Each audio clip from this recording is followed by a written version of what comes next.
Hello friends, myself Manoj, welcome to my channel.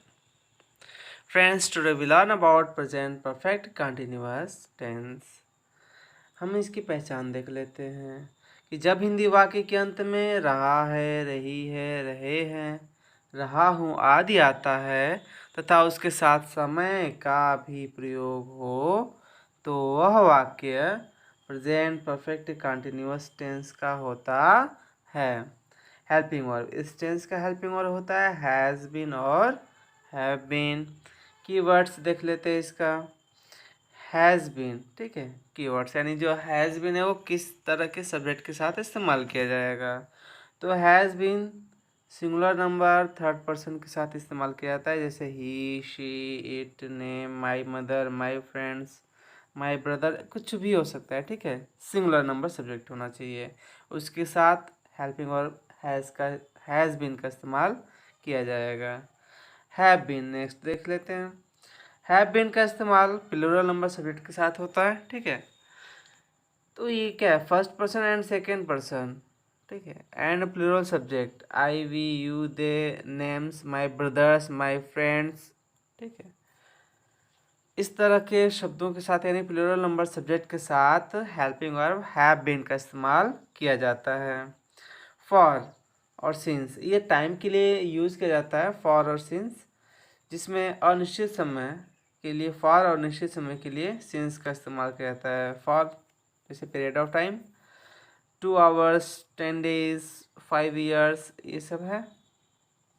इन सब के पहले फॉर का इस्तेमाल होगा, जैसे 2 आवर्स है तो फॉर 2 आवर्स हो जाएगा। 10 आवर्स या 10 डेज जो भी है उसके पहले फॉर का इस्तेमाल हो जाएगा। 5 ईयर्स है तो यानी फॉर 5 ईयर्स हो जाएगा, ठीक है। अब ये चेंज भी हो सकता है, ठीक है, 5 ईयर्स, 10 ईयर्स, 2 ईयर्स, एनीथिंग जो भी लिखा रहेगा। सिंस है तो सिंस क्या है, निश्चित समय के लिए यानी पॉइंट ऑफ टाइम, जैसे 2 o'clock, मॉर्निंग, मंडे, जनवरी, फरवरी, 1960, इस तरह का अगर कोई तारीख नेम हो या मंथ नेम हो, ठीक है, या डे नेम हो या टाइमिंग नेम हो, ठीक है, ये सब जितना अगर नेम में आएगा तो उसके पहले हम सिंस का इस्तेमाल करेंगे। अब हम देख लेते हैं क्या use of present perfect continuous tense in various situation. तो इसका जो फर्स्ट सिचुएशन क्या है कि जब कोई कार्य भूतकाल से लगातार होता रहा है एवं अभी भी जारी है, ठीक है, इस कंडीशन में प्रेजेंट परफेक्ट कंटिन्यूअस टेंस का इस्तेमाल किया जाता है। वह 2 घंटे से पढ़ाई कर रहा है तो हो जाएगा he has been studying for 2 hours. अब इसमें देख लीजिए क्या हुआ है, ठीक, ही हो जाएगा, 2 घंटे टाइम, टाइम हो गया। अब इसके पहले ये क्या है, अनिश्चित है, इसलिए फॉर लग गया। पढ़ाई कर रहा है, ठीक है, तो हैज़ बीन स्टडिंग। अगला एग्जांपल देखते थे कि अफरोजी सोमवार से उसका इंतज़ार कर रही है तो हो जाएगा अफरोजी has been waiting for him और हर सिंस मंडे। हिम या हर, ठीक है, उसका। अगर लड़का रहेगा तो हिम और लड़की रहेगी तो हर, इसमें से कोई एक प्रोनाउन का इस्तेमाल किया जाएगा। Next, difference between present continuous tense and present perfect tense, यानी प्रेजेंट कंटिन्यूअस और प्रेजेंट परफेक्ट में आखिर अंतर क्या है, इस चीज़ को देख लेते हैं। तो प्रेजेंट कंटिन्यूअस में कार्य लगातार जारी है लेकिन वाक्य से यह पता नहीं चलता कि कार्य कब से जारी है या कितनी अवधि से जारी है, जबकि प्रेजेंट परफेक्ट कंटिन्यूअस टेंस में यह स्पष्ट हो जाता है कि कार्य कब से जारी है या कुछ अवधि से जारी है। अब यहाँ पे डेमो है, कॉलम के थ्रू आपको दिखा रहे हैं कि प्रेजेंट कंटिन्यूअस, ये प्रेजेंट कंटिन्यूअस के सेंटेंस है और ये प्रेजेंट परफेक्ट के सेंटेंस है। तो जैसे क्या है, वह दौड़ रहा है, ठीक, तो ही इज़ रनिंग हो गया। अब यहाँ क्या, वह 2 बजे से दौड़ रहा है तो यहाँ पे देखिए टाइम भी दिया हुआ है 2 बजे से, ठीक है, तो हो जाएगा he has been running since 2 o'clock, ठीक। अब यहाँ पे वह दौड़ रहा है, ये हमें पता नहीं चल रहा है कि वो कब से दौड़ रहा है, ठीक है, या कितने समय से दौड़ रहा है। यहाँ पे जो है कि ये शब्द क्लियर कर दे रहा है कि यह 2 बजे से दौड़ रहा है यानी हमें समय का पता चल गया है। तो जब समय का पता चल जाए तो वह प्रेजेंट परफेक्ट कंटीन्यूअस टेंस का हो, और जब समय का पता ना चले तो वह प्रेजेंट कंटीन्यूअस टेंस का रहेगा। अगला है आदिल पढ़ रहा है, तो हो जाएगा आदिल इज स्टडिंग। ठीक, अब आदिल 2 घंटे से पढ़ रहा है, देखिए यहाँ पे टाइम आ गया, तो ये हो गया प्रेजेंट परफेक्ट कंटिन्यूअस। तो आदिल 2 घंटे से पढ़ रहा है, तो हो जाएगा Adil has been studying for 2 hours. ठीक, इस प्रकार से हमने प्रेजेंट कंटिन्यूअस और प्रेजेंट परफेक्ट कंटिन्यूअस टेंस में अंतर देख लिया। अगला है comparison of the present perfect tense and present perfect continuous tense. यदि कोई कार्य पास्ट में शुरू हुआ हो एवं अभी भी जारी है या मतलब पूर्ण नहीं हुआ है, तो उसके लिए प्रेजेंट परफेक्ट या प्रेजेंट परफेक्ट कंटिन्यूअस का प्रयोग किया जा सकता है। अब देख लीजिए यहाँ पे डेमो क्या है, she has slept for 3 hours. ठीक, तो इसको हम इस तरह भी लिख सकते हैं कि she has been sleeping for 3 hours. ठीक है, नेक्स्ट है प्रेजेंट परफेक्ट टेंस द्वारा व्यक्त किए गए रिपीटेड एक्शन। ठीक है, रिपीटेड एक्शन, इस बात को ध्यान रखिएगा, को प्रेजेंट परफेक्ट कंटिन्यूअस फॉर्म में बताया जा सकता है। ठीक है, तो हो जाएगा I have written 10 letters since morning. इस बात को ध्यान रखिएगा, सुबह से क्या है 10 पत्र लिख चुका हूँ। अब नेक्स्ट है क्या, I have been writing letters since morning, या मैं सुबह से पत्र लिख रहा हूँ। मतलब क्या उस कार्य में लगातार वो कार्य होता रहा है या कार्य में निरंतरता पाई जा रही है। ठीक है, तो इस तरह के सेंटेंस को हम प्रेजेंट परफेक्ट के साथ साथ प्रेजेंट परफेक्ट कंटिन्यूअस टेंस में भी लिख सकते हैं। अब देखते हैं रोल नंबर फर्स्ट, यस यानी अफर्मेटिव सेंटेंस। स्ट्रक्चर है क्या, subject plus helping verb, has have plus been plus main verb का first term plus subject plus since oblique for plus time plus etc। ठीक है, एग्जाम्पल है ब्रिजेश 2 घंटे से खेल रहा है, तो हो जाएगा Brijesh has been playing for 2 hours. वह 2 बजे से हंस रहा है, तो हो जाएगा he has been laughing since 2 o'clock। देखिए यहाँ पे वह सब्जेक्ट हो गया। देखिए सेंटेंस चाहे जो भी हो, हमें उसमें आइडेंटिफाई करने आना चाहिए कि उस सेंटेंस में कौन सा सब्जेक्ट है, कौन सा शब्द जो है ऑब्जेक्ट है, कौन सा शब्द जो है वर्ब है। ठीक, तो ही जब सब्जेक्ट सिंगुलर हो तो हैज़ बीन का इस्तेमाल होगा, जब प्लूरल हो तो हैव बीन का इस्तेमाल होगा। इसका हमने कीवर्ड्स में पहले ही बता रखा है। तो हो जाएगा he has been laughing since 2 o'clock। Next है मैं एक मासिक किताब लिख रहा हूँ, तो हो जाएगा I have been writing a book for a month. देखिए यहाँ पे हैव बीन का इस्तेमाल हुआ है क्योंकि आई एक प्लूरल सब्जेक्ट है। मनीष 1996 से यहाँ रह रहा है, तो हो जाएगा Manish has been living here since 1996। Next roll number second, NS यानी नेगेटिव सेंटेंस। स्ट्रक्चर है क्या, सब्जेक्ट प्लस हेल्पिंग और हैज़ है plus not plus been plus mean का first form plus object ING plus object plus since oblique for plus time plus etc। ठीक है, example है कि ब्रिजेश 2 घंटे से नहीं खेल रहा है, तो हो जाएगा Brijesh has not been playing for 2 hours.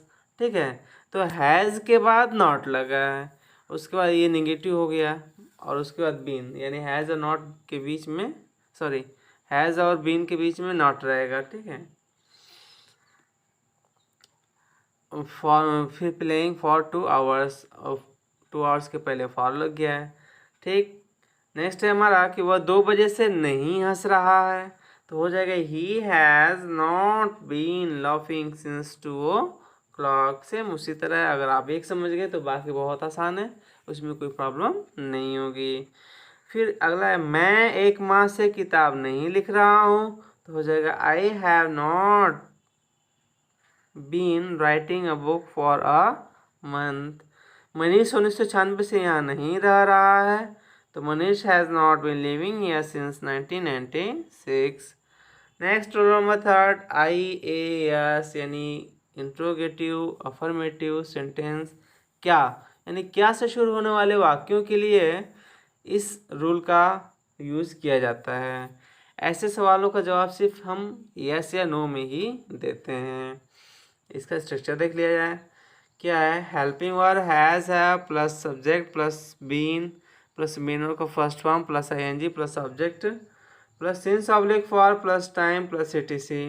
Example है कि इसके कि क्या ब्रिजेश 2 घंटे से खेल रहा है। देखिए अभी क्या, इसका जो सिर्फ यस या नो में देंगे। अगर सब्जेक्ट यानी ब्रिजेश जब 2 घंटे से खेल रहा है तब तो बोलेंगे हाँ, नहीं खेल रहा है तो बोलेंगे ना। यानी इस जवाब सिर्फ यस या नो में ही होगा।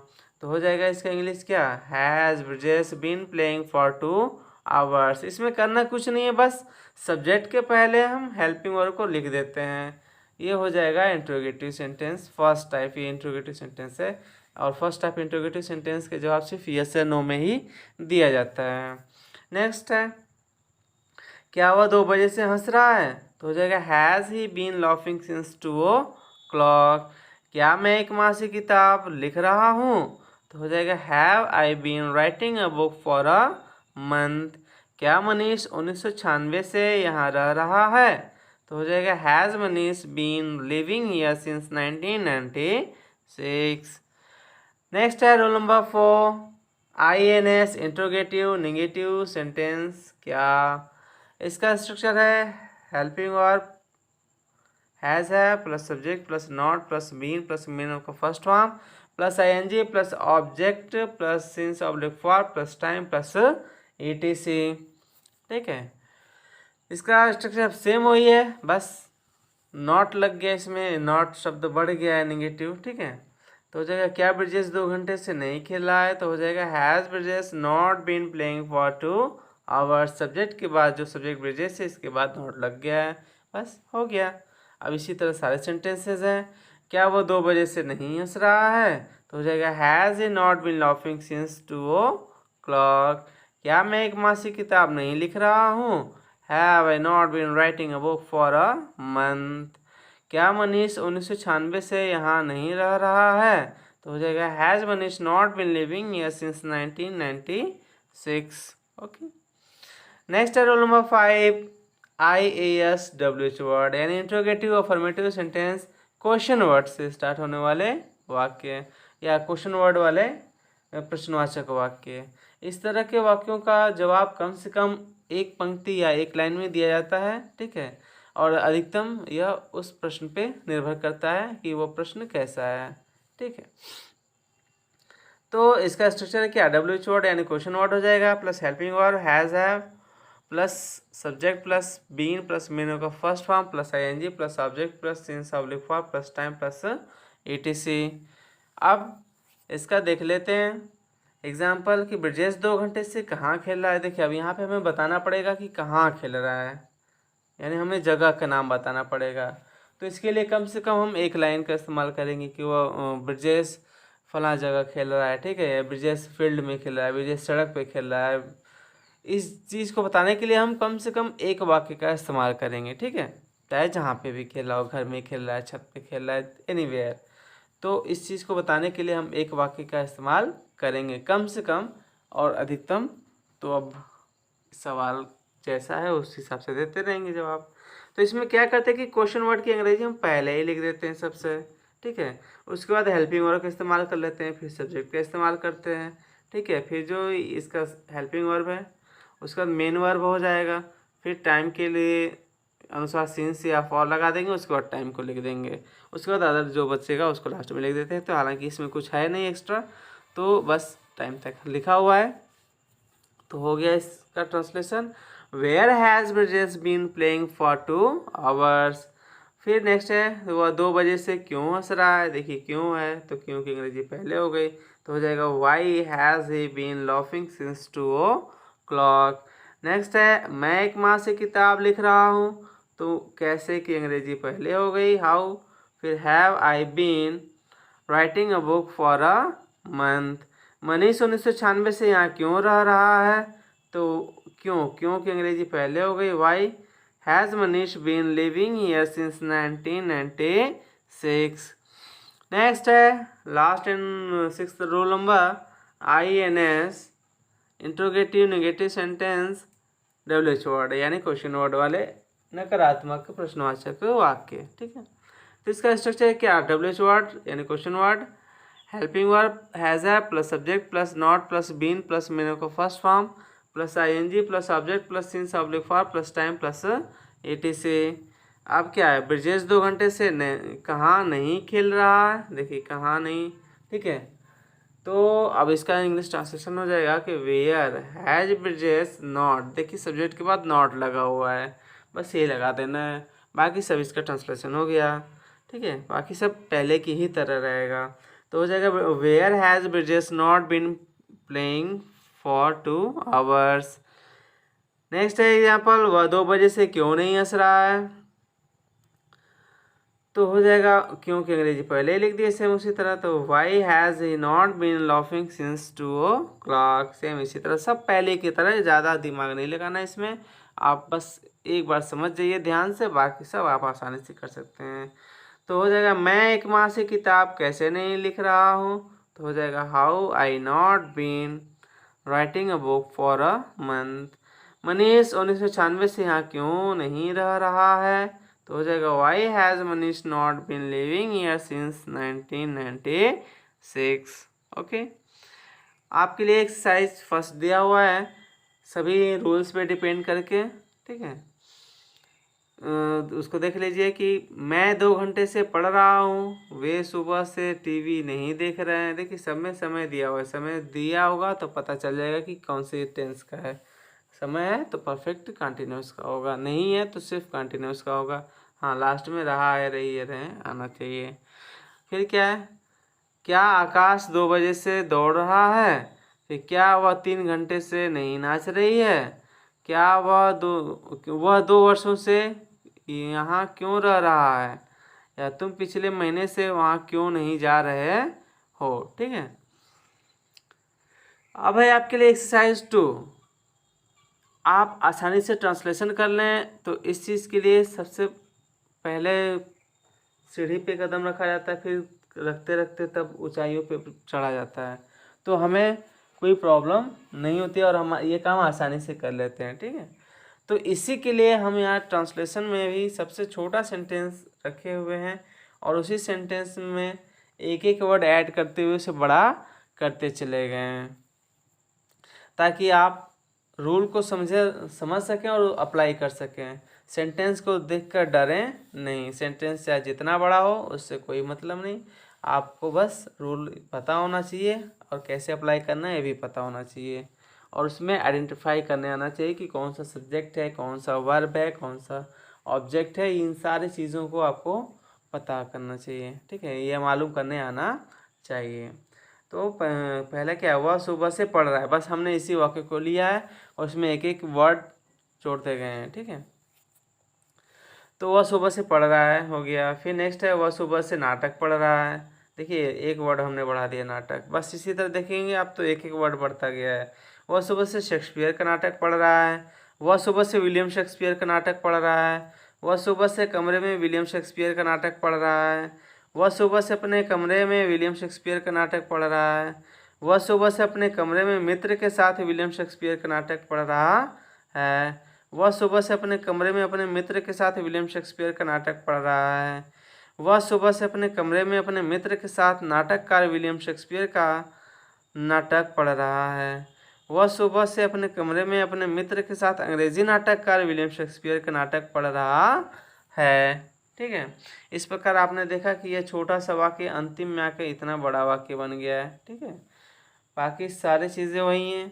ठीक है, सब्जेक्ट वही रहेगा आपका, वर्ब भी वही है। ठीक है, बस आपके ऑब्जेक्ट में परिवर्तन हुआ है, तो आप लास्ट में कुछ भी लिख सकते हैं। ठीक, thanks friends for watching this video.